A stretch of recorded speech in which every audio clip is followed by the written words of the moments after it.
On this episode of China Uncensored, the Pope appoints new state-approved bishops in China. They have a secret. The Chinese military is building a secret new super gun, but they kind of want you to know about it too. And who says you can't have a national ski team just because you don't have any skiers or snow? This is China Uncensored. Hi, welcome to China Uncensored. I'm your host, Chris Chappell. Pope Francis is being praised by my favorite Chinese state-run media, the Global Times, for his wisdom. That wisdom apparently involves selling out Chinese Catholics by giving in to the demands of the atheist Chinese Communist Party. According to a senior Vatican source speaking to Reuters, a framework accord between the Vatican and China on the appointment of bishops is ready and could be signed in a few months. We've covered how the Pope recently asked 2 Chinese bishops to either retire or step aside for 2 other bishops approved of by the Chinese Communist Party. And yes, one of them had been excommunicated. But I guess he's being recommunicated? And now there's a total of 7 Chinese state-approved bishops the Pope is considering approving. 2 of them apparently have families. Look, I know what you're thinking. Catholic bishops aren't supposed to be married. Well, don't worry, they're not. They just have mistresses. And deep in the Pacific Ocean, the Chinese regime is placing acoustic sensors. They could be used to study oceans, and definitely not anything else.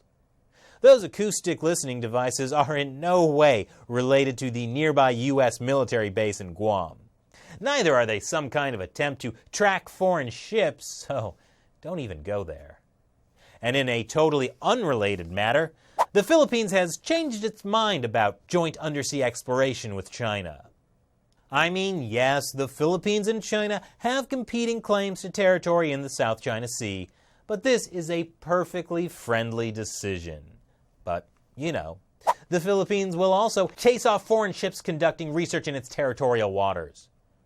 Yeah, foreign ships. From any country. That includes China. And in another totally unrelated matter, China might be testing the world's first ship-mounted railgun. A railgun is an electromagnetic weapon with the power to sink a warship and the precision to shoot down a satellite. For scientific purposes, of course. The U.S. is also testing railguns. Those can fire a round at about 5,000 miles per hour, hitting a target almost 100 miles away. The catch? Each round costs about $1 million. But railguns aren't the only weapons that are a threat. North Korea is now just a few months away from being able to hit the U.S. with a nuke. And it seems nuclear proliferation is making a comeback everywhere. I read in the New York Times style section.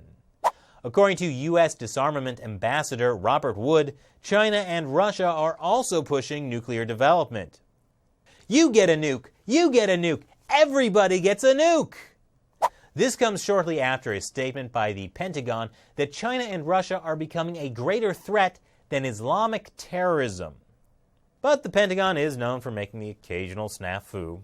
In a report about the China nuclear threat, they may have referred to Taiwan as part of China. Let's just hope they don't nuke the wrong country/region. And Mercedes-Benz has also just made a huge mistake. They published an Instagram post with a quote from that wolf in monk's robes, the Dalai Lama. In response, Chinese state-run media decided to maintain a dignified silence on the issue. Just kidding. Again. They called Mercedes an enemy of the Chinese people. After an outcry from Chinese consumers, Mercedes apologized. Twice. They also replaced the ad with this new one. What's that, Shelley? That's not a real Mao quote? I guess Mercedes-Benz is going to have to issue a third apology.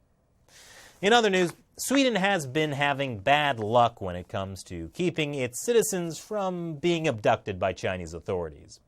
So the Swedish government has taken a novel approach that no one else seems to try anymore. Calling China out. They're condemning the brutal detention of Gui Minhai, who is a Swedish citizen. This is what Sweden's foreign minister had to say. Truly scathing words. Okay, the foreign minister called it a brutal intervention and demanded Gui Minhai be released. Gui Minhai was picked up by plainclothes agents on January 20th as he traveled on a train to Beijing with 2 Swedish diplomats. I feel like the diplomats should have intervened, but I guess that wouldn't have been very diplomatic, would it? Gui Minhai was one of the Hong Kong booksellers who had in the past been detained for publishing controversial books about Chinese leader Xi Jinping. He spent 2 years in detention, even though, again, he is a Swedish citizen. The Chinese Communist Party doesn't really recognize dual citizenship. And finally, do you like skiing? Doesn't matter. When the government calls on you to like something, you had better like it. The Chinese Communist Party has decided China should do better in the Winter Olympics, since it's going to be held in Beijing just 4 years from now. So the party is pushing 300 million people into winter sports by 2022, with at least 800 ski resorts, nearly double the current number. And if there's no snow on those mountains, because it barely snows in Beijing, no problem. They'll just load it up with fake snow. Because even though skiing is just a sport, that doesn't mean you don't have to be miserable doing it. Those were this week's biggest China headlines. Leave your comments below. Be sure to like and subscribe for more episodes of China Uncensored. Once again, I'm your host, Chris Chappell. See you next time. Weren't this week's headlines fun? But the fun doesn't stop there. Head on over to ChinaUncensored.tv, where you can see full half-hour episodes you won't see on YouTube. Once again, that's ChinaUncensored.tv.